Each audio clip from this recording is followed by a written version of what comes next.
In today's gospel episode, Jesus reveals the essence of discipleship.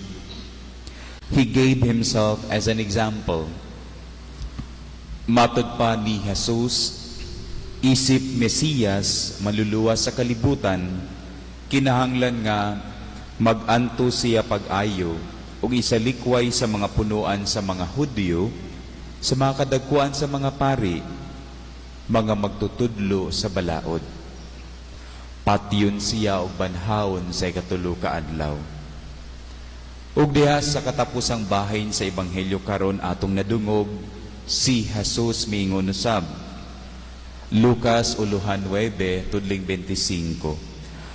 Aduna ba'y makuha ang tao kung maiya ang tibuok kalibutan, apan mawala ang iyang kinabuhi? Wala gayon. Luke 9:25. What profit is there for one to gain the whole world, yet lose or forfeit himself?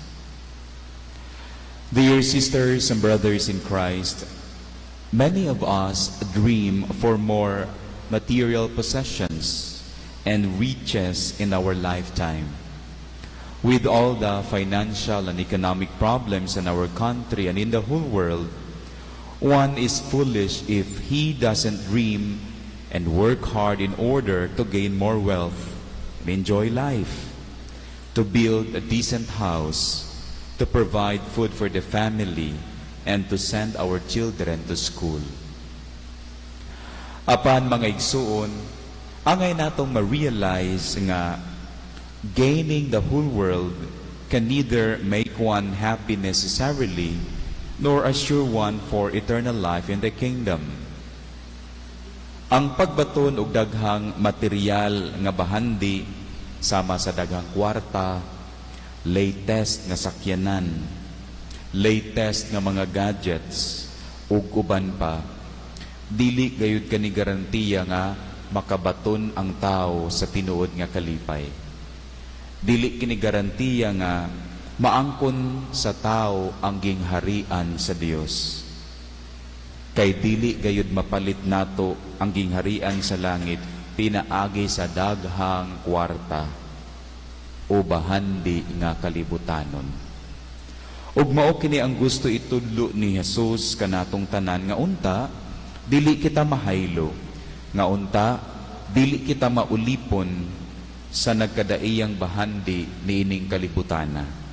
Kay basin unyag sa katapusan sa panahon, kawad-an hinuon kita sa kinabuhing dayo. Dear brethren, this warning is brought to us in the context of the call to discipleship, ang tawag sa pagka-sumusunod ni Kristo. Jesus called these disciples not only to the denial of oneself and the readiness in carrying one's cross, but the freedom to detach oneself from gaining the riches of the world.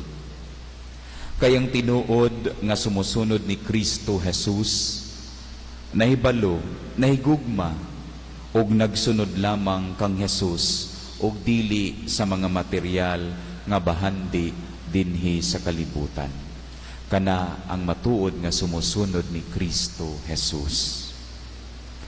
Sa katapusan, mga igsuon, dining ikaduha nga adlaw sa pagsulod ta sa panahon sa Kwaresma, gipahinumduman kita nga sama ni Kristo Jesus, maningkamot unta kita sa pagpuyo nga simple lamang, kinabuhing yano, aron nga dili kita mawala sa atong tumong sa kinabuhi dinhi sa kalibutan, nga mao ang umaabot nga kinabuhing dayon, uban ug diha sa atong Ginoo. Hinaot paunta.